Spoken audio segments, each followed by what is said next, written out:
this valley, the mist never lifted.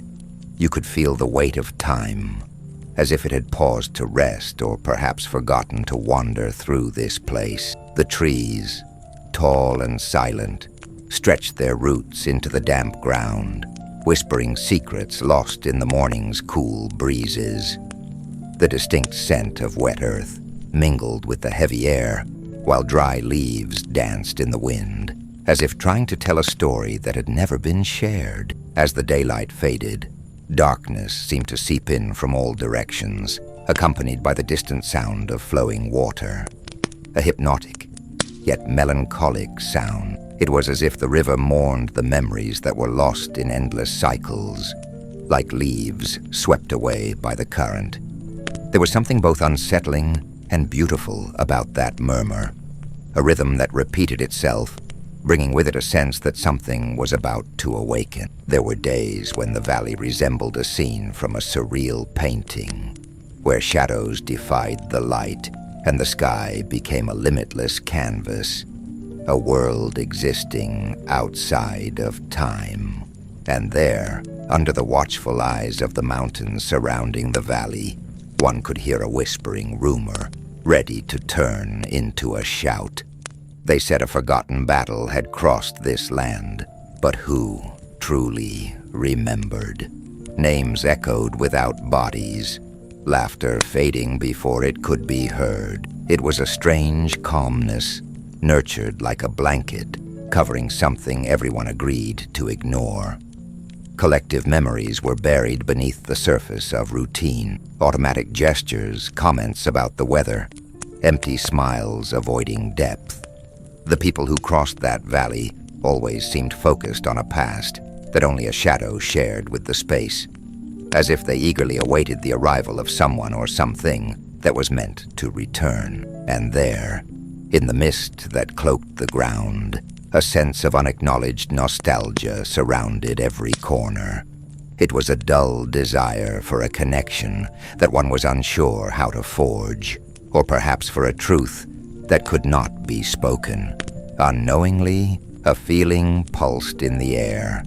The valley was waiting for something, an echo drawing near, as if knowledge one day would become more present than the mist that never left this place. The shadows danced softly under the light of the moon, and the mist, like a guardian of secrets, appeared ready to embrace any revelation that dared to surface. Thus, the valley remained suspended between time and eternity, while the whisper of the past morphed into a constant melody of possibility. Another night, and you're still awake, traveler. Perhaps the warmth of the fire drew you in. Or maybe it was the gentle murmur of the wind through the tree. Ah, how quickly one can feel detached from reality. Like me, sitting here, resting my weary bones under the weight of my old armor, which, by the way, has a peculiar way of creaking like an echo of forgotten memories. I feel like a bird lost among autumn leaves, waiting for the right moment to finally land. As I settled by the fire, I gazed into the flickering flames. They had an air of intimacy, whispering secrets even I dared not to hear. Around me, the fog thickened, shrouded in silence, as if the very air were remembering something lost. And indeed, the battle for the Forbidden Castle seemed to echo within the flames. Or perhaps it was merely a daydream, or an overwhelming fatigue. It's curious, traveler, because when I recall that fight, everything becomes a tangle of faces and stories I'm not sure ever really happened. It felt as if everything was merging together, and the pain, oh, the pain, it turned into a salty taste in my mouth, as if I had bitten into the memory of a wound that never healed. Something behind the flames seemed to observe me, a shadow waiting for a dialogue, perhaps, or a creature hidden among the dark stone. I wonder, maybe I left something behind in another time, in another place. No, don't get me wrong. It's not that I departed. The memories left, tired of following. I've tried to ask them, those shadows that dance around every campfire, yet they always seem to evade me, chuckling softly and saying that knowledge isn't for me. I remember the man who sat in a corner, always silent. Sometimes it seemed like he was breathing with the very embers. What did he know that day, while the notes of the call rang sharply in the air, the silence of his voice carved enigmas into the atmosphere? Ah, how confusing is another silence. Have you ever wondered if failed words hold impressions? As if we hid secrets beneath our skin. One detail that made me laugh was how the wind played with the smoke from the fire. At times it twisted into spirals, carrying away whispers and bringing back echoes that felt like familiar voices. Who were those whispering? Oh, now I can't remember. I've lost count of how many times the fog thickened, and a shadow, like a broken mirror, reflected the me that could have been. Could it be the same me? I believe the answer, traveler, still lingers on the tip of my tongue.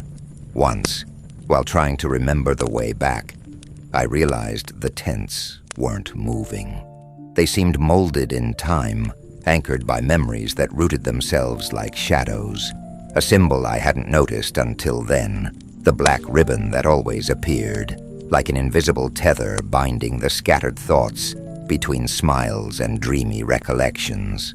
Ah, and the faces, strangely blurred and distant, as if they were trying to tell me something essential. But what? Sometimes I feel like each face carried a fragment of a truth, but instead all I had was a sense that something was always missing. It was like a dream interrupted suddenly, where what remains is only an echo of what could have been. Amidst the crackling flames, I began to realize perhaps nothing ever happened, or everything happened, but fled in a breath of silence, like a story that at some point decided not to be told. And here I am, remembering or dreaming, but it doesn't matter. What matters are the flames and the whispers. Sometimes, traveler, I find myself wondering what I left behind in that place. The fire still burns, carrying with it things that were, or perhaps things that never were. And with that, the secrets resting in the shadows simply watch, keenly aware, perhaps already having deciphered everything. Even now, when I close my eyes, the heat from the embers seems to kindle something lost within me, just like this place, which I realize now may have always been home for so many of us. If you feel this too, and if you carry the shadows with you, now is the time to remember. The ember dances, and in that dance, perhaps the answer resides. The sound of metal dancing in the breeze. That's how I met him. Not as something tangible and present, but as a distant echo, reverberating in the space between who I was and who I am. Where the armors gleamed under the moonlight, forming a tapestry of light and shadow across the silent field.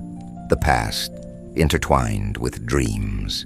Yet the image faded like mist at dawn, and in that slipping away, the most essential memories became mere blurs. It was a night when the solemn moon seemed to watch with curious eyes, and I found myself there, at the edge of that forgotten land, smelling the bittersweet scent of blood and earth, mingling with the sweet notes of wildflowers. The echoes of a long-forgotten battle still danced in the air, and the sounds, the clinking of metal, and not just that. It was the lament of something broken, the silent cries of souls wrapped in the veil of mist. Some said the armors were witnesses to those who had departed, as if they wanted to remind us of their unfulfilled promises.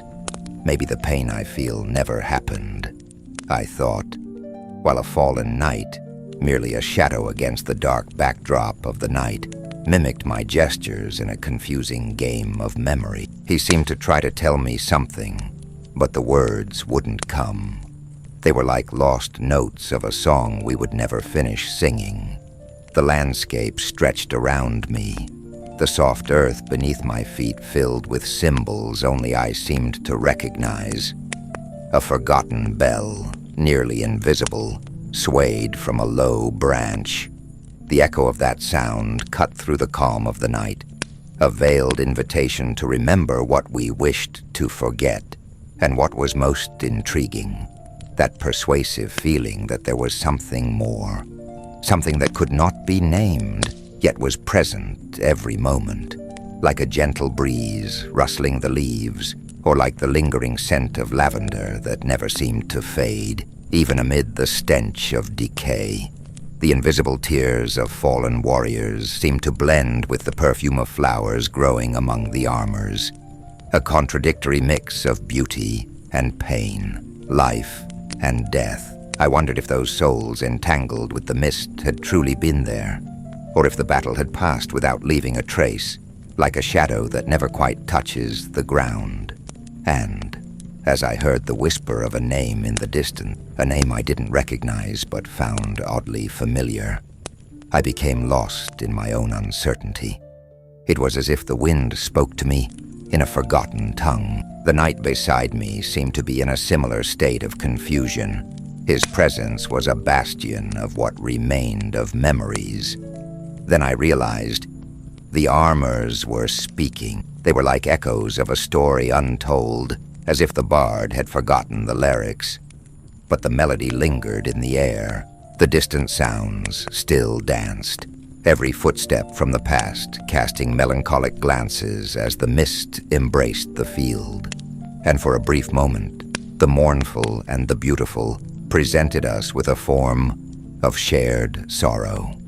In the depths of the mist, the fallen knight made a gesture, a movement that could have been a greeting. Yet at the same time, it was also a farewell. Farewell to a time I wished had not departed. Sometimes I wonder if, just like these broken armors, I too am an echo of choices, of fragmented memories that curled between the shadows and the moonlight. And why did the battle get lost in the mists of history? Something tells me that the answer is there, just invisible, like a murmur that never solidifies. There are still echoes of broken armors dancing among the shadows, and when the night draws to a close, it reminds me that perhaps what we truly seek is what has been left behind. And so, when the wind blows across that field, I listen, still hear the clinking of metal, which never truly says goodbye, a persistent whisper in the silence. A trail of voices rose, not exactly a lament, but a timid melody, like a song that slipped through the fingers of memory as we sought paths we had never walked. There was a pavilion at the center of the camp, shrouded in mystery and dust from untold stories, a broader tent, made of thick canvas, soft to the touch, where the central pole was a tree trunk, still exuding the scent of ancient sap, the kind that connects the roots of the present to the past. It was there that the maps lay, yellowed and fragile. Once we dared to touch them, they transformed into silence and dust. Once, one of the young men with an unwavering sparkle in his eyes and a trembling quill in hand claimed he remembered a route. So we ventured together to that corner, with anticipation swaying like the tense ropes in the wind, while his fingers danced over the faintly drawn lines. But upon touching it, something happened. The line marking his path trembled, faded, until it crumbled to dust, as if the very memory refused to leave a trace. He stood there, surprised, fingers empty and feeling as if something had vanished, and perhaps it no longer existed. There was a strange theory that heightened the murmurs. The camp did not yearn for truths. For some, it was a curse. For others, a sign that we were simply too old. Old like the papers, with crooked lines that no longer remembered their origins. I recall that on a cold night, a one-eyed man pointed out the peculiarities of a particular map, folded into quarters, which showed a circle surrounded by words that faded. We are here, still. He was the only one that never crumbled at a touch. Yet we didn't dare to look at it for more than a fleeting moment. It was just a point that hurt the eyes from too much gazing. We once tried to copy one of the maps, the one that traced the path between the lead hills and the abyss of the second name. The bellboy, who always watched with a peculiar smile, placed the tip of his charcoal against the paper. Before we could complete the curve of the first hill, the charcoal evaporated, a mere fantasy of non-existent strokes, while our hands, now stained with ink, became mute and invisible at the same time. The bells, which always rang even when we didn't, suddenly fell silent, as if the wind had decided not to carry us any longer. The nights went by slowly, and the maps, which resembled sheets of a sleepy disturbance, were treated as invitations that refused to accompany us. Meanwhile, the boxes that held them were like shells facing the tide of dust and memories, aligned only by size rather than content. Once, we entered looking for a map of a fog-laden lake, but instead of finding something new, we encountered footprints of steps that seemed to dance around us, as lively as a bird that never flew. No one knew who took care of the tent, or how it remained clean. There were times when the floor was covered with scraps of paper, and other times it shone as if just swept, leaving our memories scattered, subtracting data we would never write. Sometimes we imagined that the compasses, which here ceased to function, only wanted to warn us, "Look within." That is what the dark mist whispered, and the words turned into dry leaves beneath our feet. It's astonishing that with so much history, everything seemed to have already faded away. Nobody seemed to care, as if those papers were nothing more than a pale version of a past we didn't want to confront. Another young man rehearsed the memory of a path to a village called Boyles. When they began to speak, a parade of memories emerged, as they recited snippets of their recollections. Each one set out in search of murals that swam in their very dream. But upon returning, there was nothing. Just the frustration echoing with the bubbles of mud, submerged beneath memories of paths that no longer existed. The tent was a portal of forgotten things, and between one breath and the next, I questioned whether any of this was real, or if the maps were mere products of our confusions, imprinted by the fog of what we could not bear. After all, memory, like mist, has no form, but wraps everything as if fleeing from sight. Whenever I close my eyes and try to glimpse the map of that place, only a circle appears in my mind. Within another, a line, almost liquid, trickling through forgotten fingers.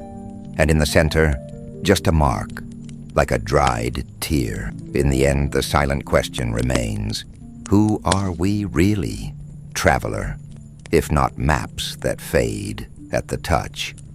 And when the voices of the camp murmur in the wind, perhaps it is merely the echo of old choices that refuse to disappear. She danced just a little behind me. In the firelight, her shadow moved with an almost artistic grace, as if trying to become my reflection, yet never truly was. On those long nights, I sought to understand that constant presence in my hazy path.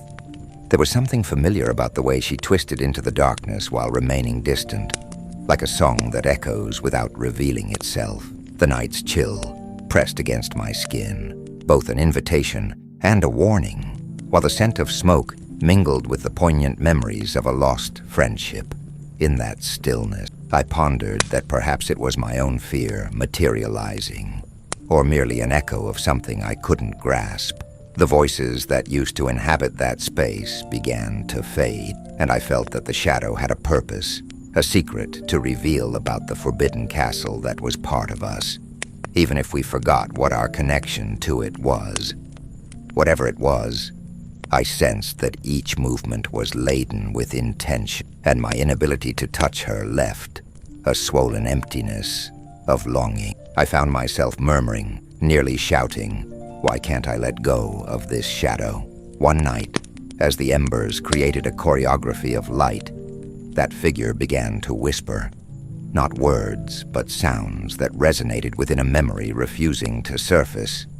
There was a tale embedded there, a meaning that only became clear in the flickers between the flames. I tried to recall where I had seen this shadow before, if they were mere fragments of dreams or dusty memories. But the more I pressed, the more distant she became, and the fog around me seemed to thicken, as if safeguarding some very ancient truth. In that sense, the silence held its own music. I could sense everything flowing to a gentle rhythm, similar to leaves shifting on a lazy breeze. And the dancing shadow seemed to be the choreographer of this lament. She reflected a time when shared words and laughter could easily unite us, while now everything deflated into echoes. I tried to focus, but it was like trying to hold water in my hands. The fire crackled, like a song being sung. My eyes burned. A painful realization began to form, weighing heavy in my chest. Perhaps none of this ever happened, or maybe I was just trying to relive something that had slipped through my fingers like an old bond shattered. That shadow. I recognized her, or at least part of me did. A thread of connection, an essence woven into the fabric of my memory. Suddenly a figure broke through the mist, a strange silhouette that seemed out of place, and from a distant corner, a bell sounded.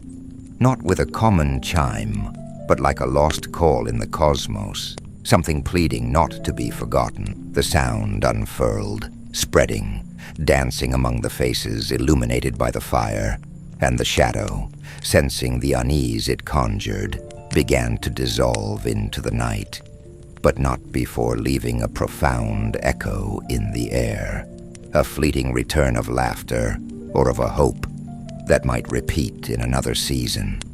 And even when everything calmed again, I felt that the shadow was still dancing, always dancing, like a symbol of something I couldn't capture. A truth concealed among the mists of understanding, one that insisted on returning even when I tried to distract myself. I asked again, why can't I let go of this shadow?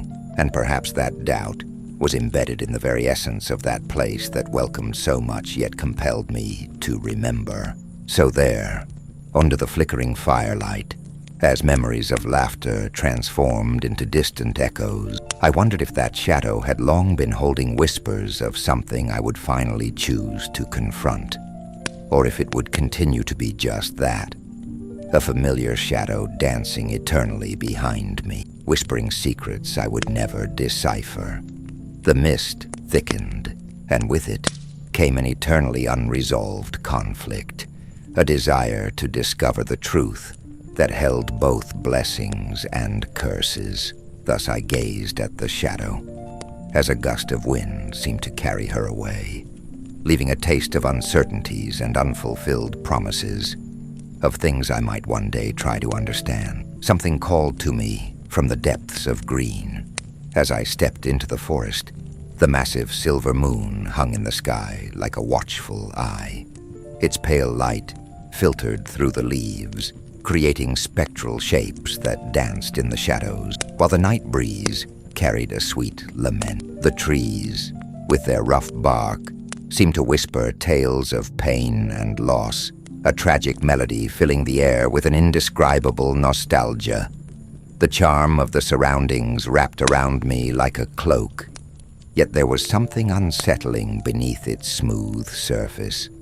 The sounds of the night, the croaking of frogs and the rustling of leaves, formed a melancholic chorus, as if the woods were committed to secrets that couldn't be spoken. The scent of damp earth and moss enveloped me, evoking memories buried in the fog of time, while I moved between the trees, feeling a sense of loneliness intertwine with their song. What am I really searching for here? I questioned myself as the dry leaves whispered beneath my feet, dancing to an invisible rhythm. The mist rose like a curtain, obscuring the line between dream and reality. In the heart of that forest, something stirred. A reflection? A shadow? I couldn't tell, It felt like an echo of something lost, a fragment of memory floating in the fog. Suddenly, a shape dashed across my line of sight. My heart raced, the urge to reach out to what felt familiar. But just as quickly as it appeared, it vanished, taking with it that spark of connection. I recalled words spoken in a moment of vulnerability. Maybe that never happened, I murmured, as if the leaves were whispering my uncertainty to the wind. In that instant, I recognized that the forest held more than just its whispers. It was a repository of longings and fears, of battles that were never fought, but left invisible scars. I was not merely an observer. I was part of that tapestry of pain, woven into every lament that echoed between the trees. One peculiar detail caught my attention. A shadow that seemed not to belong to my surroundings projected itself in a distorted manner, as if it wanted to manifest but remained trapped in a state of transition. The forest's lament intensified, wrapped in a melody that blew questions into the air, on the verge of dissolving. What if that never truly ended? The witch, from the forgotten side of the forest, again provoked the echoes of that memory. Faced with the unease, a soft laugh escaped my lips. It was ironic, perhaps the only defense against the reality unfolding.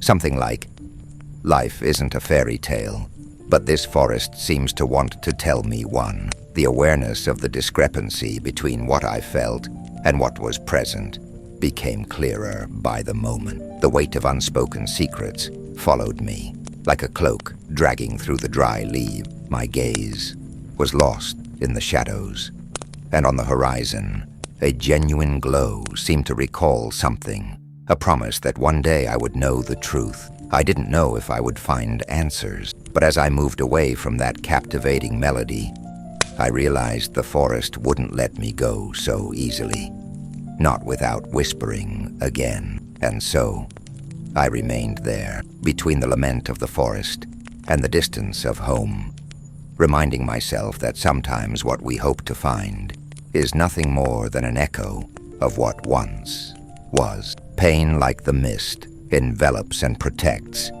but it also consumes. And as I took that last step back, the gentle flow of my being intertwined with the lament, dissolving among the trees that held the secret I sought. A hush enveloped the night, or at least that's what I thought. An odd calm settled over the camp, with fog gathering like forgotten secrets, when the first thought surfaced. We were all contained in strokes of fabric, imperfect uniforms that bound us. They were woven from a mix of damp wool and mist, creating an indistinct texture. Believe it or not, traveler, there wasn't a single uniform that was exactly like another. They all seemed molded from the morning fog, confused with the very air we breathed. Shades of gray, green, and sometimes blue. Everything so colorless yet so absorbing that it almost seemed alive. Nothing changed except the uniforms themselves, which consumed our time. They absorbed dirt and pain, turning them into new layers of mist, while the memory of who we were lay on the ground, wrapped in this unfeeling fabric. And the most curious thing? No markings, no symbols. They simply wore insignificance as their own, yet never seemed to know where they came from. No one questioned it. No one cared. Once, waking up with a profound unease, I noticed my uniform tightening around me, not at my shoulders, but somewhere hidden in my memory, as if what I once was lay concealed there. I tried to remember the name of my first sword. I couldn't. I could only manage to write down the words that emerged in whispers. The uniform covered those memories like a shroud of forgetfulness. In that camp, there was the tailor. They said he was a man who could adjust the garments. His eyes, always blinking in shifts, watched me, while others happily adjusted their outfits to feel better. I saw no one leave transformed, but something unsettled me. People would leave, and then they were never spoken of again. One day, I lingered behind his tent, observing what happened when someone approached. I almost caught the murmur of each person passing through his door. He would say that memory got trapped in the garments, but then the voices would hush, and the words only whispered from within. One day, waking in the early hours, I saw a shadow beyond my own. It was a uniform hanging from a tree, like an evaporated body. Don't try to remember. The fabric is stronger than you. Read a note tucked into its pocket, but as I reached to touch it, I saw a young man chuckling derisively, caught in a battle between my questions and his certain. Interestingly, even the uniforms made no sound. With quick steps, they were nothing but the whisper of heavy silk. They moved around us as if they were always a silent echo of who we were. One night, I began to notice something unusual. A cloak, floating without an owner, gliding like a wave of mist. The camp itself seemed to recoil from it, but those who remained chose to don it before understanding. The next day, another man marked the same path between the tents, mimicking an arc, but his shadow only echoed the Apollonian silence. The tailor's presence didn't seek to change the uniform, but to make it a form you could never touch. That detail was always present. An additional layer covered my memories and prevented me from shedding it. Each morning upon opening my eyes, the weight of the uniforms felt like they surrounded us just as the night still danced. But their entire spectacle faded with the dawn. You know, traveler, sometimes I wonder if all this really happened, or if those shirts were merely recycled versions of our untold stories, like the routes we never followed. After all, the fog carried the weight of forgotten things. When I feel the wind on my back, I hope to hear the rustle of fabric. I hope to someday discover that wearing these garments isn't a symbol of forgetfulness, but rather a way to embrace what I've lost along the way. And that cloak, floating there, perhaps it waited for me with each dawn, a symbol that the choices I didn't make were still trapped amidst our unfinished stories. Maybe, just maybe, I meant to reach out to the subtle shadows around me, always lurking, while I hoped to awaken and realize that every piece of fabric held the memories I didn't want to recall, but which now danced around me. And perhaps all of this is just waiting for me to decide to forget. She was there, or perhaps it was just the shadow of a memory of something that once existed. A song. It emanated from the depths of that night, where echoes of laughter and whispers mingled with the scent of damp moss. The melody, soft and intricate, seemed to cradle those seated around the campfire, as gentle as the breeze itself, but not quite the same. Sometimes, a denizen of those forgotten lands would begin to sing, or murmur something unintelligible, but would always stop on the same note before the melody could take shape. Deep down, a sensation grew like a breeze, rustling the tents. Something insisted on whispering in my ears, as if the shadows wanted to tell me the story behind that song. On some nights, I could swear the fog danced with the note, while the stars seemed to hide behind shy clouds. The old man with the mirror claimed the song carried the faces of those who had ever listened. We heard tales of people who vanished weeks after finding it, the silence in a place where the song never finished. Could it be an insatiable longing, a nostalgia that never quieted? In that camp, things seemed to follow a cycle, but this song was different. It told the story of those who waited to awaken somewhere beyond the fog. The invisible walls of memories grew thinner in the face of that aging melody's lament. I ventured once to the corner of the forest, where the song seemed stronger. From there, I could hear sounds of footsteps without seeing who made them.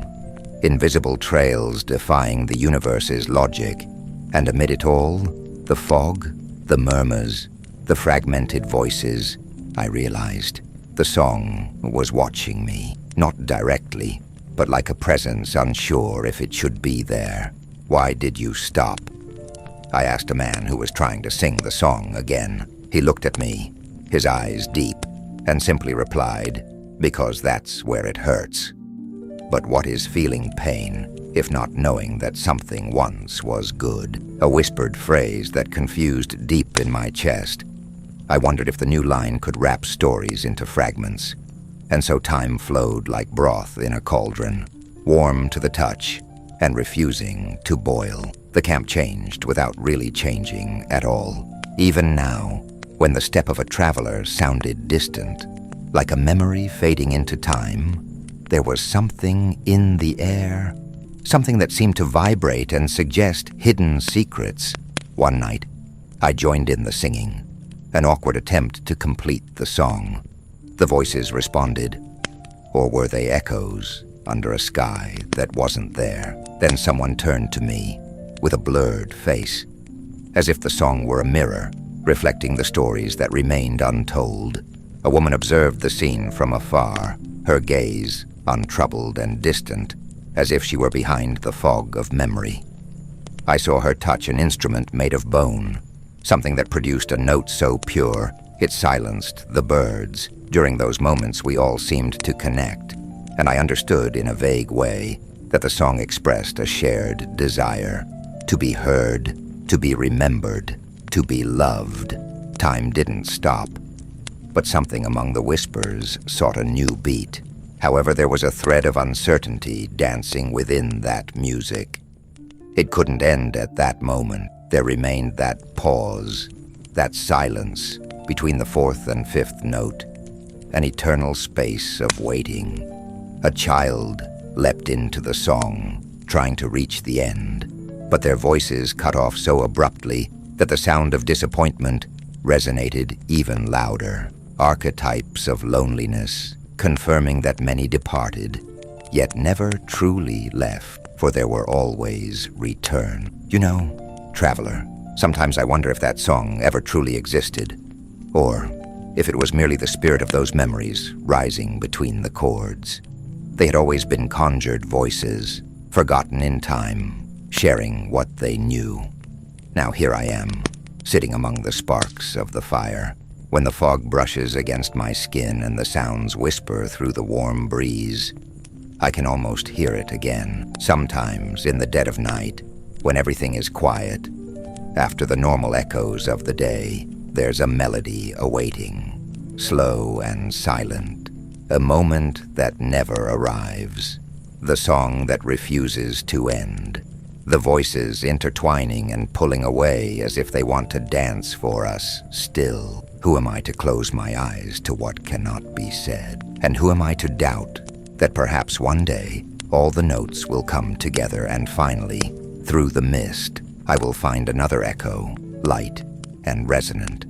Even today, when the breeze blows, carrying the weight of memories, I listen, but I don't know if it's real. The mud in the camp seemed to have a life of its own, breathing beneath our feet, tangled in patches of clay and mystery, whispering promises or forgotten memories.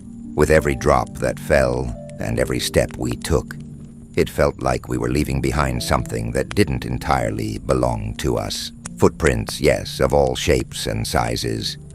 Big, small, narrow, and wide, all sinking into the damp earth, swirling toward the center as if a great vortex were absorbing our stories, yet never returning them. One morning, awakening with a faint sense that everything had changed, I decided to follow one of those trails. It was indeed a pair of wide boots, marking the way through mud and promises, beginning at the edge of the forest and disappearing into the heart of the camp.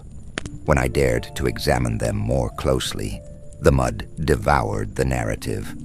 I looked back, and as I watched it slide away, like a polished mirror of memories, I realized the ground was smooth, as if the earth itself was erasing the traces of present. We're all here, I thought, but where are we going? After a storm that nearly swept our tents away, the marks lingered there, suspended in a strange dance. Shadows of our reality intertwined and froze, as if time had ignored our efforts, pushing us back into a monotonous cycle. The earth here doesn't swallow, it persuades. A familiar old man would say, his face lined like the very cracks in the ground. Once I spotted small child-sized footprints, so numerous and tiny, leading to the largest tent, following the same path of steps that never returned. The marks were like maps of dreams unrealized, of tangled hopes. With a stick, I traced the path. By dawn, everything had vanished again, as if the earth insisted on ideas some wished to surpass. The same stick I had used as a witness sank deeper into the mud than any memory could sustain. Sometimes, when the moon sank low and the fog thickened in the silence, I would observe the camp.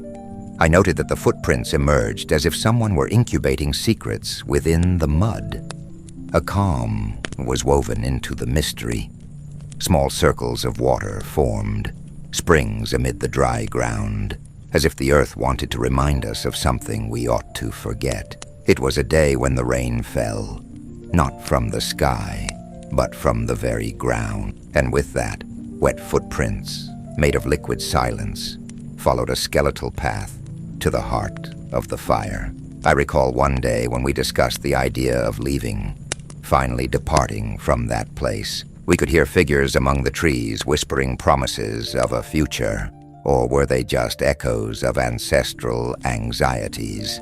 The wind, gentle, began to work its way through the branches as we attempted to climb the hill, only to end up turning back. In everyone's eyes, there was the same disillusionment. Why did no one ever leave? There was a night of full, bright moonlight, and the whispers of the footprints grew stronger. Someone, in a flash of courage, ventured out in search of answers. We heard the bell of the nearest gate ring, one single chime, and then nothing. An intriguing detail was when, during a stroll to explore the surroundings, I found footprints that weren't mine. They were slender and elegant, with a familiar curvature suggesting someone had been there even before me. But when I looked again, even the memory of the marks faded into the coarse mud. It was like an echo, slowly returning to the ground when a person departed. Sometimes I wonder if the mud refuses to let go of these traces, if it truly holds everything we resist forgetting. As I crossed the camp, I found myself lost in unfathomable reflection. Turning a corner, I entered a space where shadows twisted in impossible ways, and the whispers of the mud almost became familiar voices. You know, traveler, sometimes I ponder whether any of it really happened. If these footprints are merely reflections of the steps we once took, or if we carry within us something that never truly fades. And even now, when I look down at the ground, I can't help but count my steps.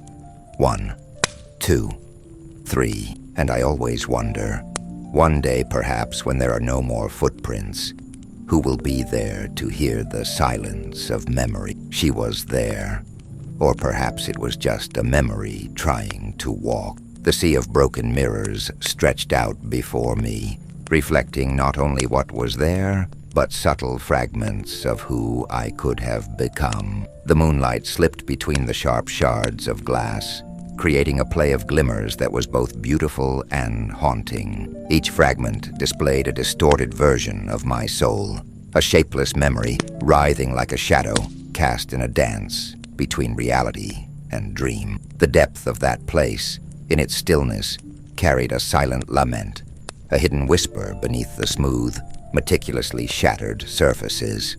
Silence was a character in its own right, not just a bystander, permeating the space around me. It pulsed, taking shape with every breath I accidentally released through my lips.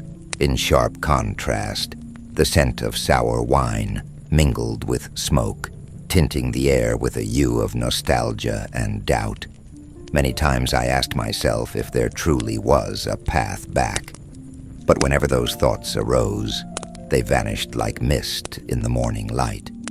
What am I? What do the shadows of the mirrors whisper when I touch them? It was then I realized that it's not the fork sinking into a clean plate that holds the answer for me, but the hesitant hand that always seeks something lost, the emptiness where something should exist. The sea of mirrors didn't merely hold reflections. It was as if the glass shards were waiting for my visit, watching, waiting to share some unknown truth with me. What am I, after all? I faced the doubt. In it, every answer seemed to dissolve, tangled in a thick, confusing mist, like the very essence of that space. And there she was, another piece in this imaginary puzzle, a possibility to unite all that fragmented chaos into a new reality, or at least, that's what I hoped for. With the touch of the mirrors, a timid hope began to blossom. There, under the flickering starlight, I felt that beauty was still present, even amidst the pain of a sharp past. So what kind of story was being told? They say that when the night grows completely silent, the echo of lost voices lingers on. Yet it was an empty echo in that place. I looked at the broken mirrors, and instead of faces, I saw shadows. A shadow that moved with grace, yet did not bear a body. Was it a gesture, an invitation, or a farewell? Through the reflection, I realized it wasn't me I hoped to find there, but all those I had left behind. Or perhaps I simply forgot them, like a distant whisper, an echo without origin. The sea of mirrors became the space where domestic memories intertwined, flirting and dancing within them before fading entirely. A mosaic of illusions that whispered about abandonment, about those who never dared to cross the bridge to the other side. What lies hidden beneath the surface of the broken? Why do I still wait for answers I haven't been searching for? Even today, when the wind blows from that side, the side where the broken mirrors await, I hear something. But I don't know if it's real. After all, what is real in a sea that reflects only the unspent possibilities? Am I merely an observer of something I myself cultivate? In a blink, an image of myself surfing on waves of broken glass floats into view. There, before those broken, intricate surfaces, the lines that define who I am always seemed unclear. Amidst this mirror, could I find the answer? Could the light reflect the sum of our parts? Or was it all just a game crafted by memory? Merely illusions slipping through the corners, like phantoms seen in shattered crystals. And so, between what was and what could have been, lingered an almost revelation, a fleeting moment, like a whisper from the past. If there is a path, it might still lie among the shards of glass, lost, sharp, unreliable, and at the same time, storage for the truth. Even today, when I gaze through the window of memory, I sense that some echoes stir in the shadows of the broken mirrors. The fragility of hope is trapped there, yearning for a gesture that can unify the broken and the unspoken, the lost and the anticipated. And yet, or perhaps because of this, silence returned once more, whispering through the mists of night, as if everything I ever wanted resided in the essence of what I lost along the way. He had always been there, or at least since the first time I entered the tent of paper. On a dark, twisted wooden table, like an exposed root, lay a thick notebook, closed at first, but then inexplicably open. The firelight danced across its surface, almost as if the paper were breathing in time with the flame. The pages were ochre, with edges that seemed singed by gentle flames. And the strangest part, there were no pens, quills, or any writing instruments nearby. Yet, the content grew. Lines slowly appeared, with letters that seemed to have been penned by someone very weary, or by someone who had forgotten how to write properly. It was a diary, or something similar. The entries weren't dated, but marked with phrases like, "After the midday mist," or "On the morning the bells did not ring." Most spoke of battles. Battles none of us remembered fighting. Strange how this notebook held echoes of lives that were foreign to us, as if the characters were entangled in memories that refused to be forgotten. Names emerged on the pages, oddly familiar. Sometimes mine, other times those of companions who had departed or evaporated. There were lists, too. Lost objects, failed routes, recurring dreams, and maps. Maps of places the camp dreamed of. None of them remained the same from one day to the next, as if they were in constant flux, always there, yet never in the same spot. One morning I noticed a new entry. It began like this: "Today, someone stared at the sky for too long." It was true. The night before, I had done just that. I had gazed at the stars for hours, hoping to remember a constellation that no longer existed. Was the diary watching me? Something in the absence of words seemed to affirm my doubt. I tried to write in it. I used a piece of charcoal, but as soon as I touched the page, the mark vanished. It evaporated. In its place, a phrase appeared. "You said that yesterday." An incomprehensible echo reverberated in my chest. It felt as if the diary remembered every word I tried to speak. From then on, others began to keep watch over it. A soldier, with eyes turned inward. We called him the Mirror. Swore that the notebook wrote itself at night when no one was looking. He slept next to the table. He would wake with new pages written and words echoing in his head. He talked in his sleep, murmuring battles in languages even the wind could not understand. There was a night when we left the diary next to the fire, just to see what would happen. During the night, the flame flickered. Suddenly a page rose from within the notebook, fluttering like a flag. Then it fell, and on it, written in shaky handwriting, "We are still here. For now." The most unsettling part was that sometimes it erased things. I remember an entry about an old man with ink-stained hands, a storyteller. The next day, that entry had vanished. No one remembered the old man anymore. Only I did, and even then, barely. There was a marker attached to the spine, a frayed red ribbon. It always pointed to the newest page, but one day, it pointed to the middle of the diary, and there, an entry read, "Here begins the end." This sounded like a whisper, a forgotten song, slowly moving toward a destination we all feared. We began to suspect that the diary recorded not just what had happened, but what would happen, or what could have happened if we had made different choices. One of the young men, excited by the idea, read a whole entry aloud. That night, he went to sleep with a smile. In the morning, he was gone. In his place were a pair of boots and a rolled-up parchment with the phrase, "Words have weight." One detail that few noticed: the diary changed its location. We'd leave it on the table and find it at the edge of the fire. Later it might be on a stone, and one day, inside the largest tent, open on a wet chair. No one saw how it got there, but its silence seemed to tell stories, an intricate web of unspoken narratives and invisible promises. You know, traveler, sometimes I wonder if all of this really happened, or if the diary was just the camp's way of giving us meaning, as if every sentence there was a step of ours, a thought that refused to die. Today, I write little. Most of what I remember slips away before it can become a sentence.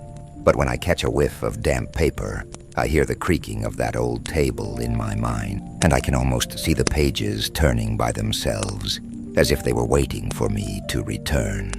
And even now, the embers of the fire continue to dance, as if they too were writing their story in silence. Each crackle is a whisper, every stretching shadow a forgotten fragment, waiting for a touch that may never come. She was there, or perhaps just a memory trying to walk.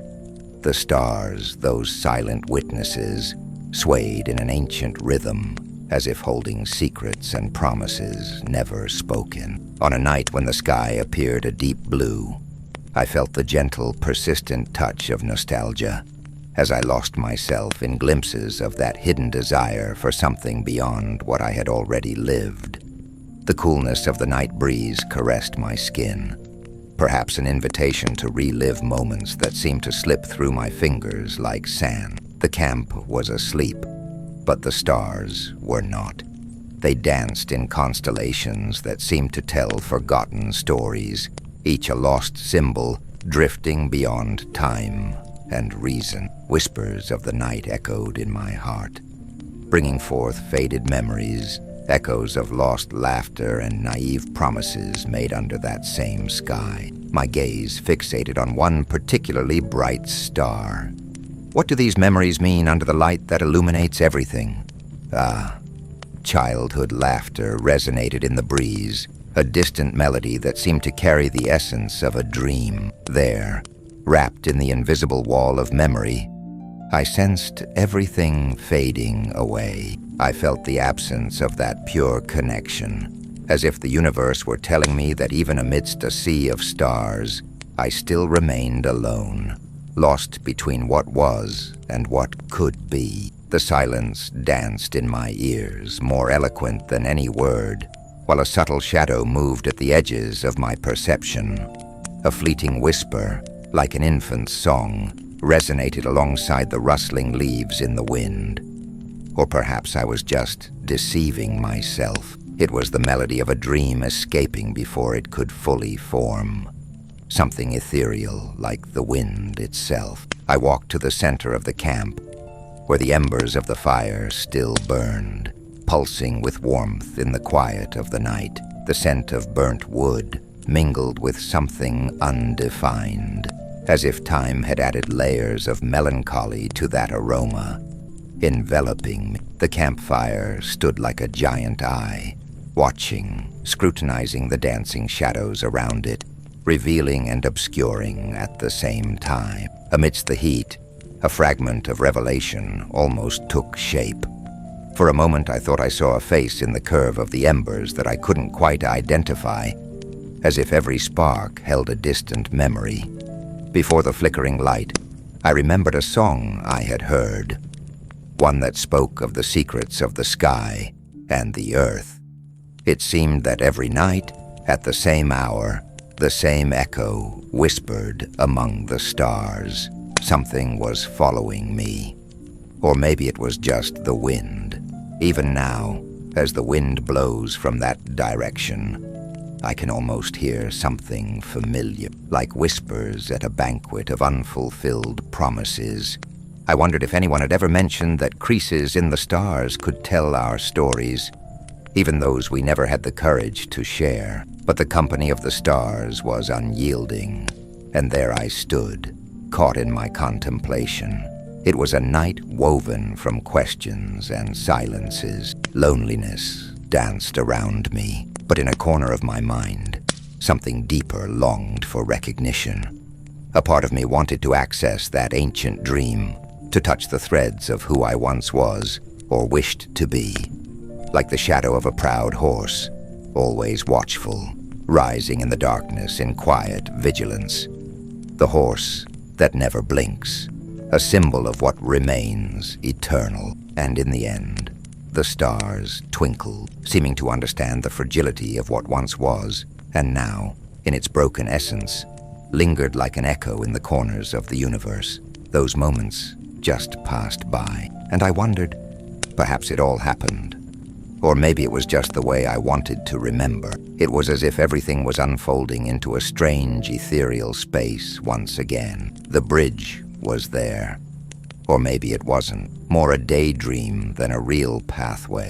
The air around me shimmered with the memories of what could have been. A nebulous space where realities entwined like ribbons of a forgotten present. I found myself standing at an angular point where everything felt possible, yet as confusing as a lost echo nobody wants to hear. I stepped onto the soft ground, almost as if the mud wanted to swallow me whole, and with each step, fragmented memories danced in circles around me. They were fragrant, light, and cool, like the scent of wildflowers mixed with a sea breeze that never existed, and yet held a hidden mystery among the leaves. Even amidst the warmth, I could feel a presence of an ancient, distant chill, as if the very space wanted to share secrets, but hesitated. the whisper of the breeze pushing the words away. The memories merged into wisps of fog. Someone was calling me, or was it the bridge itself murmuring? A distant melody floated through the air, whistling notes that never quite aligned. Perhaps these steps are what will lead me to something I've already outgrown, I thought, allowing my mind to wander, to gallop over the echoes of what had been and what might one day be. Is this the way to free what is suffocating around my weary heart? Or in the end, will I just lose myself once again? But the bridge, the bridge. It was made of shadows and light, of the ivory of memories that never met. A small bell, hidden somewhere I couldn't identify, tinged the mist with its gentle tinkling, like accompaniment to an unfinished song. It was there, perhaps built from the very desire that memory not vanish completely. In the distance, I saw the silhouette of a being concealed in the waves of dream. The contours were indistinct, but the shape resembled that of an old friend. But who could it be? They were faces that appeared like water figures, elusive and frail as memories themselves. Whispers of a friendship that never bloomed. A doubt lingered in my mind. What if I lost myself again? I walked further until the texture of the ground led me to a place that bid farewell to logic. A creature, something between a bird and a shadow, with eyes that looked more like reflections of the sky than the skies themselves, floated next to a tree. It regarded me with an understanding gaze, as if it carried within it the imprints of all my anxiety. A crooked vision, oddly embracing time, eyes that knew more than mine, were ready to share. But they did not. They remained there, growing under the light of an invisible moon. In this nebulous and confusing crossing, I realized the bridge was starting to dissolve beneath my feet, each step feeling heavier, as if I were merely running along a path composed more of phantoms than an invitation to a secure future. Once, a voice whispered among the twists of the fog, "What you seek may not be there, but in every decision you let slip away." The truth is, I had left something behind, but I couldn't pinpoint what it was. A fragment of a wooden leg, perhaps, or the shadow of a shattered love. But this story dilutes with the hours, like the mist that wavers between fingers. A distant detail piqued my curiosity. Each new day, not quite knowing my starting point. The hours passed with memories wrapped in labyrinths, always on the brink of fading. As the scene dissolved into layers of dreaminess, a sense of freedom began to form in some subtle corner of my essence. Just as I felt the bridge ending, I realized it was offering me passage between who I had been and what was yet to come. Yet at no moment would I know if this was real. Suddenly, a question emerged, floating and solemn. Maybe it all happened. Or perhaps it was just the way I wanted to remember. And so, I let myself be carried along the course of the night, echoing the passages I lost in the fog of memory, with steps dancing on the edge of uncertainty. The bridge was not a path.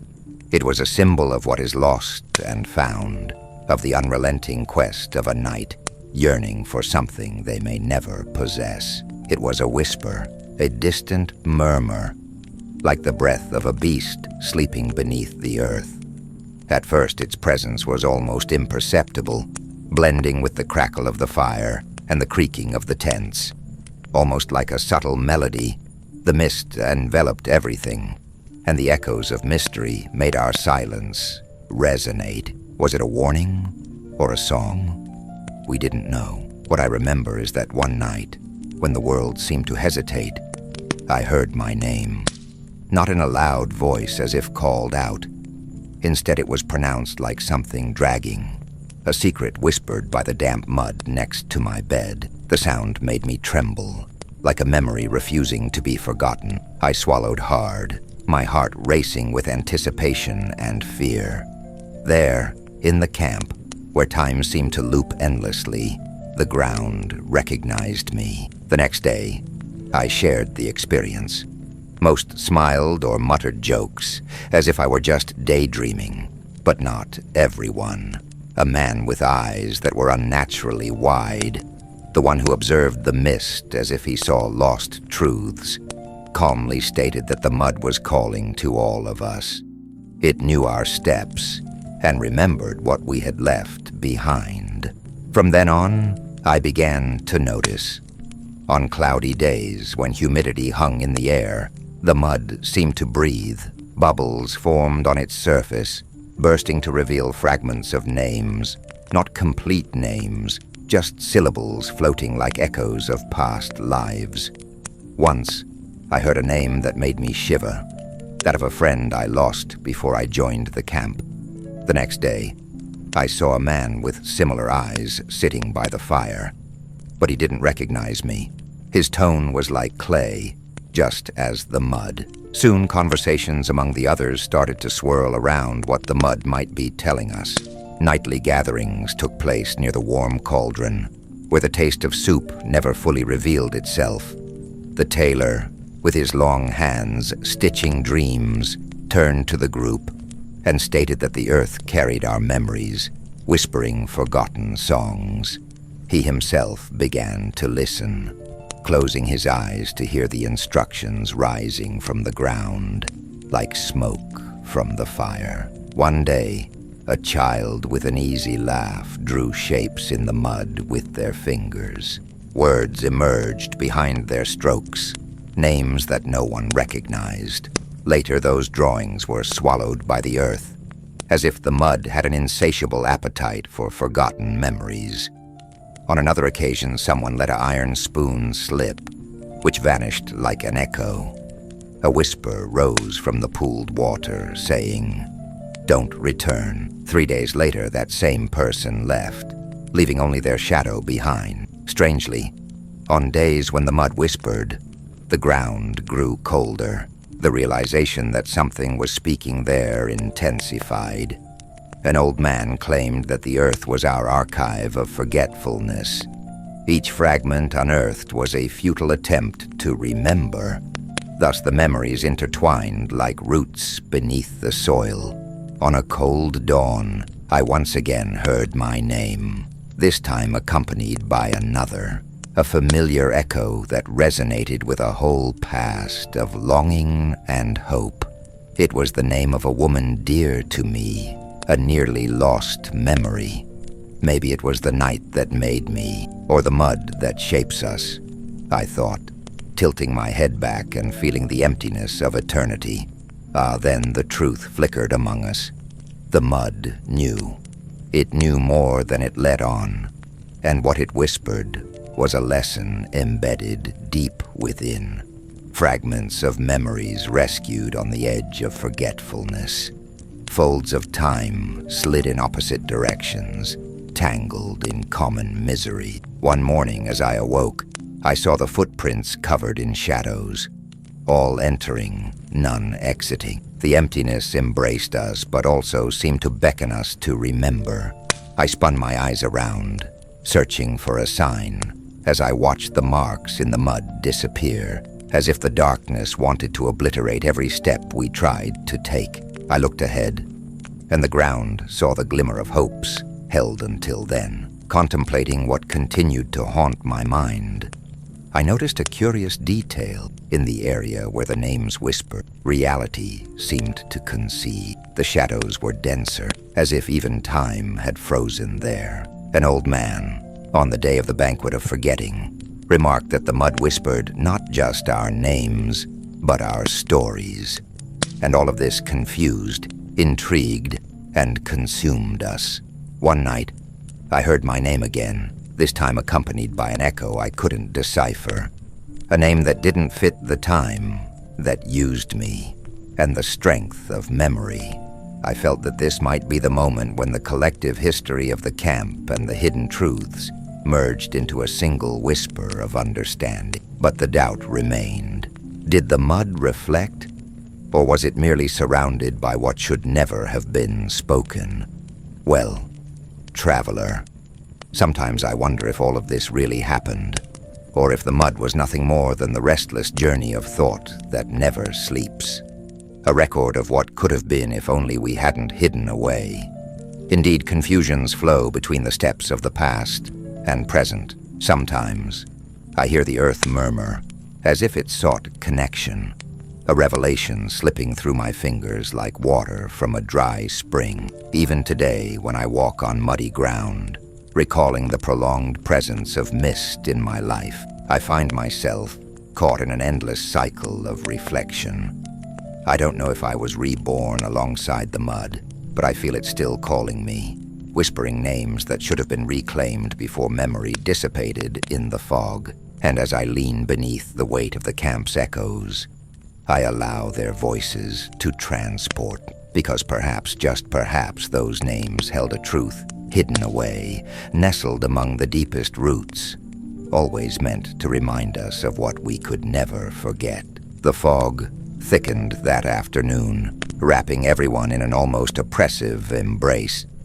It was said that the battle was imminent, and at that moment I heard whispers echoing around the camp, resonating like the remnants of a forgotten dream. When the time comes. One whisper, as soon as the signal is given. Another. But what? When? And where? Those questions hung heavy in the air.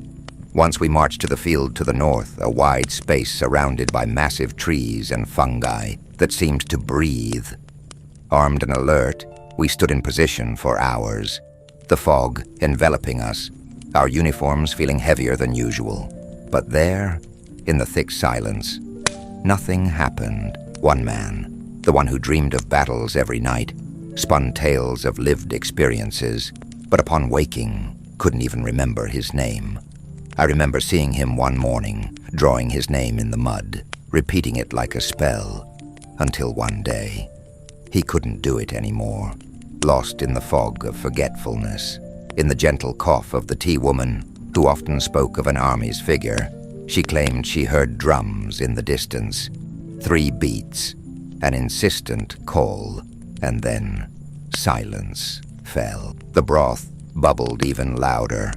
For a moment I imagined the field clear of marks, where spears would rise or a man's shout would echo with heroism. But in more vivid moments, when the sudden lunch boiled, I absorbed the feeling that we were merely echoes of a fight that could not take place. We'd be ghosts on fertile ground, welcome to the untold story of our internal battle. The old man with the sad eyes watched as we organized our drills. We created formations in a circle, but the more we tried, the more the impression lingered that something was holding us back. We struggled around the campfire to contain the rising expectation, but the flag billowed in the wind, resilient and defiant. The tailor said the weapons were always ready, and still, in some way, we remained without them. One night, a young man proposed to stage a fight. His swords, now lying on the ground, never touched. They only intertwined with promises of victories without shouts. The battle, after all, would not exist. Abandoning their gestures, they became like shadows, shapes seeking form. But the voices shattered before the final fall. As they separated, they transformed into silent embraces, and soon no one remembered why they were there. Thus they didn't reveal the meaning of waiting. An immeasurable dance in circle. A doorkeeper recalled the wood catching fire. We heard that the battle wouldn't occur if we chose to remember, if we never accepted that we could leave in peace. Once, I wrote the word battle on a piece of wood, and by dawn, it had transformed, as if the earth breathed new meanings. Justice. I rose to the field and realized that in its calm, it harbored a past that reflected the effort and embellishments of every expectation. What hummed in my chest was a profound silence. Look, someone pointed one day toward the sky.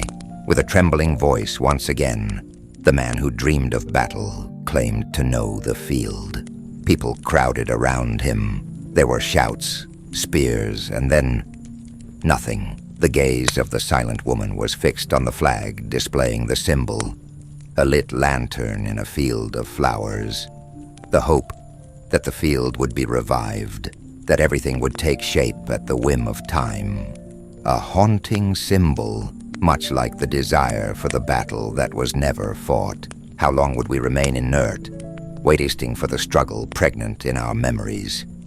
You know, traveler, sometimes I think the battle was merely a reason we would never leave. A hope disguised as a cloud, a purpose formed in silence. The fire burned slowly, and the murmurs in the shadows began to quiet. And even now, when I hear thunder in the distance, the fog seems to shower a web of memory. What if there's no battle? What if there's no shout? The only emergency we are prepared for. And so, I conclude, stay or go, or simply continue standing in the silence that never left. The dance of shadows unfolded under the dim moonlight, a subtle mist enveloping the faces of those who weren't entirely present. They danced to chords that weren't heard, behind the curtains of fog that remained impenetrable between the clear reality of night and the impossible echo of their songs. It was a melody without music, crafted from moments, the song of the silent, perceptible only to souls in wait. This night felt different. The warmth of the fire pulsed in harmony with each whispered note. I wondered anxiously why I couldn't grasp that song. It was like a mystery hiding in its own echo, a secret dancing just out of reach, like a shadow playing hide and seek. Maybe it never happened, I thought, as the present faded into vague visions of familiar faces, memories blending with the melody. Amidst the leaves swaying in the night breeze, figures emerged, tangled in the palette of remembrance. Each one carried an untold story, a lost fragment. The laughter of a friend, that could have been or not, flickered through my mind like a forgotten note, dancing among unshed tears and muffled smiles. The scent of lavender, which sometimes turned into tartan, mingled with the cool breeze and the memory of a love that was never fulfilled. I vividly remember a moment. A laugh echoed, gliding like music through the bushes, but when I turned, there was no one there. What remained was the sound, a vibrant echo, repeating like the beating of a heart that never knew when to stop. I wanted to teach that song to someone so it wouldn't get lost in the mists of the mind. Sometimes I feel like I left something to teach. I murmured to myself, searching for an invisible listener under the flickering light. Then, among the whispers of shadows, I noticed a symbol, something that always returned. It was a small bell, not much different from the one that hung between the pillars of a gate that no longer existed. Whenever the song began, that little bell chimed in my mind, calling forth memories. Why can't I trust these echoes, these whispers of the past? A young man, who seemed to exist only in the mist, smiled and whispered, "Because they are just fragments of us that still dance." In a moment of clarity, the silence around me spoke louder than all the unspoken word. Something enveloped me, like an embrace of ethereal vapor, comforting but disconcerting. What do the silent hope to be heard? I wondered, as the night deepened. Little by little, a shadow became more solid. It was a familiar face, yet one I couldn't identify. And in that instant, the echo of the song paused for a second, and I knew the answer was there. But it evaporated like the nectar of the night. For every unspoken phrase, there was a resonance. Why did the silence grow heavy when listening to the song of the silent? I was surrounded by stories that would never be told, and only glimpses of meaning stretched between the unheard notes. So as the fire burned and the chords danced around, I realized that some melodies must remain in the shadows, waiting for the brave to seek them out. And even now, in the echo of that soft night, something touches me. Within that almost forgotten melody, a certainty, even if it seems so uncertain, that fragility exists among the silences that refuse to yield. After all, it is not in the empty space that we will find what might have been. It is in the courage to listen to what lingers behind what is never sung that pain can find its place among the memories weaving the story. Sometimes I feel like I left something behind in that song, but I never quite knew what. As the wind whispers through the camp, my desire for understanding grows from this melody that still insists on dancing in the margins of memory. There was a door there, but I never saw it locked. Or maybe I did. Lost in the fog of this now nebulous memory, it feels like I've been here before, I thought, as if the very earth whispered words I once knew. The night was silent, and the wind, light as a secret, flowed between the trees, not like a song, but like a confession, enveloping me and leading me to a place I didn't recognize. As I walked, echoes of past quarrels echoed in the background, each step a sound like the snapping of twigs under my weight. The moss beneath my feet, cold and damp, felt like the earth itself caressing me, as if eager roots recognized me, asking what trace of my own essence still lingered there. Then I saw the tents, more familiar than strange. A warmth rose in the air as the scent of warm tea mingled with the dense aroma of aged leather, as if we were all together in a shared dream where time didn't matter. It wasn't just a camp. It wasn't a refuge. It was a mirror of 1,000 echoes left behind, each tent a memory, yet laden with unfulfilled promises. When I touched the trunk of a tree along the path, I felt it pulse, as if time itself breathed there, intertwined with my memories. As my palm pressed against the rough bark, I sensed an echo of ancient footsteps, and then a wave of understanding washed over me. This wasn't a first encounter. It was the memory of a reunion. My center trembled. The leaves whispered as they noticed the connection, and in an impulse I began to wander through the mist. Between shadows and lights, an invisible scar formed on my chest. The emptiness of what could not be named became palpable. It was there before I even knew I was on the right path. But what was I seeking in that place? What had I always sought? A reflection of myself, perhaps. So I hesitated as I passed by the pillars where there had once been a gate. The fog oscillated between them like a second sense opening before me. As I watched, a dampness in the air seemed to drain color from my memories. And then for a moment, I saw it. The young man I once was, with bright, restless eyes, arriving there just like all of us did, without questions, simply following the scent of iron and tea. The same innocence vibrated in every fiber of his being, and I knew, without knowing how, that that tone of memory no longer belonged to me. But as I looked deeply into his eyes, I also saw a specter, a shadow looking back. It was the image of the other promises that had blossomed, and I could barely distinguish where one ended and the other began. The diary of a previous self, long since silent, pulsed in the palm of my hand. Beside the fire, the faces merged. The seated one was still there, the mist's breath entangling itself within the seams of time, whispering secrets of a disjointed past we could not unravel. And the horse, which they called the Sentinel, watched, ever vigilant. It knew, somewhere deep in its soul, that there was something to retrieve, something that insisted on not being forgotten. And so, on a night like the one unfolding, I understood. Each echo, each murmur, every fragment of laughter and pain united us.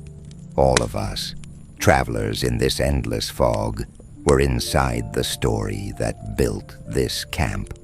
The warmth of the embers flowed gently, like the day that would not come. It was a profound knowing, a return home, even if home was no longer what it had been. And in the dance between shadows and memories, echoes merged with silence. You know, traveler. Sometimes I feel that a particle of nostalgia has taken root in my essence, making me want to believe that all of this really happened. Or maybe it was just a dream. This is the essence of what we seek, not truths, but the longing for who we once were. And as I take a step forward, the mists envelop my being again, whispering and inviting me to dive deeper. So in the end, as everything dissipated into fragments of memory, I let go. Maybe it's still here.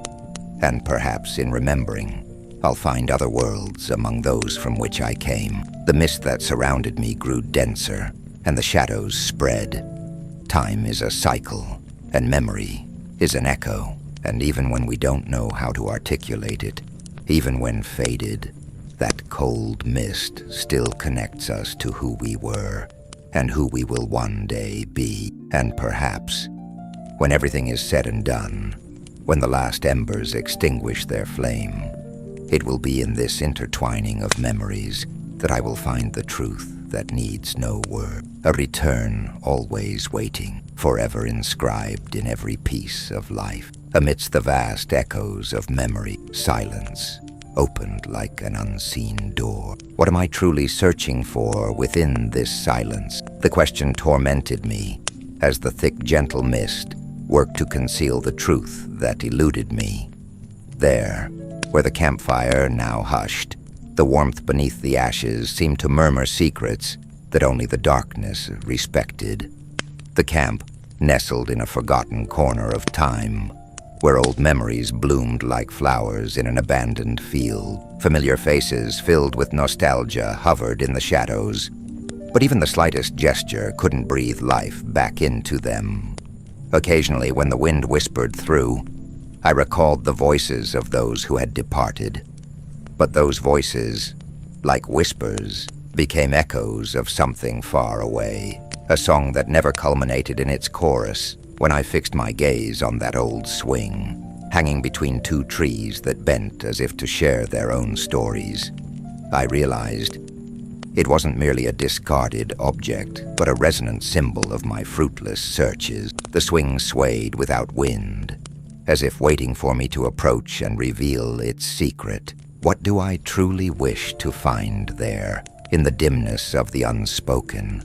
On the edge of my consciousness, a familiar feeling settled, a deep void, as if the absence of a home resonated within me. What is a home, if not a nod to yesterday and what could have been? Memories, those treacherous seamstresses, weave and unravel stories as I wander through this timeless space, forever seeking something I can never pinpoint. Yet the truth, that unknown friend, eludes me, slipping through the weave of hours. The sounds of unspoken things enveloped the atmosphere, the beating of hearts we forget along the way, laughter blurred by time, and in that continuous murmur, something urged me to remember the old scarecrow that adorned the edge of the camp, the crumpled letters that covered its arms, their whispered messages, "Come back," a reminder, an invitation, or a silent fever of an uncomprehended desire. What did I leave behind? Or what could I never take with me? In an admitted fragility, I realized that this endless search is an intrinsic part of who I am. The echo of these endless attempts reflects in every shadow that passes.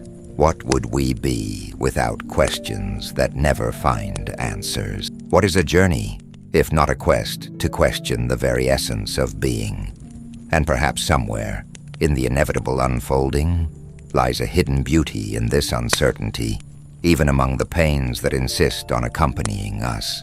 But the mist dissolves at the first touch of the sun, and here I am still, confessing to the universe that I cannot complain about the journey while walking it. For in this blend of memories and illusions, the search is, in itself, the essence of the story that enfolds me.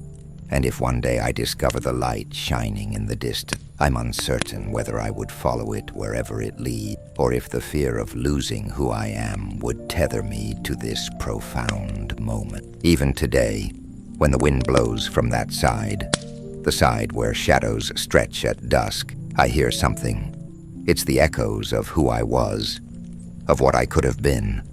Yet I'm unsure if it's real or merely a mirage that fades when I move forward. And it is the doubt, that murky mantle that never reveals itself, that keeps me in an unending quest for a home, even when the path is just a blur between light and darkness. The campfire still crackles, even if its eyes have already closed.